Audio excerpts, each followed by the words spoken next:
Hi friends, மண்டபம் மீனவன். நம்ம இந்த வீடியோவில் எதை பற்றி பார்க்க போகிறோம்னா, நம்ம வலையில் வர்ற மீனை எப்படி தனித்தனியாக பிரித்து ஐஸ் வச்சு கொண்டு வரதை தான் பார்க்க போகிறோம். ஃபஸ்ட்டு இந்த மாதிரி உருவி விட்டுருவோம் தூரோட்டு. அப்புறம் புறக்குவோம், தனித்தனியாக புறக்கணும் எல்லா மீனையும்.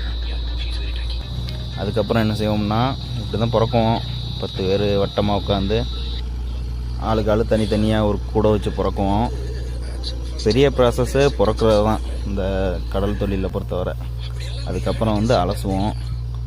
அலசுறது எப்படின்னா, கடல் தண்ணியெல்லாம் அலசுவோம்.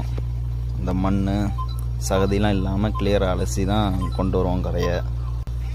தனித்தனியாக எல்லாத்தையும் புறக்கி தனித்தனியாக பிரித்து தனித்தனியாக ஒரு கூடையில் வச்சு ஐஸ் வைப்போம்.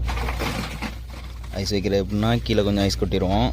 அதுக்கு மேலே மீன் கனவாயில் இதை கொட்டுவோம். அதுக்கு மேலேயும் ஐஸ் போட்டுக்கிறோம். ஓகே ஃப்ரெண்ட்ஸ், இந்த வீடியோ பிடிச்சிருந்தா லைக்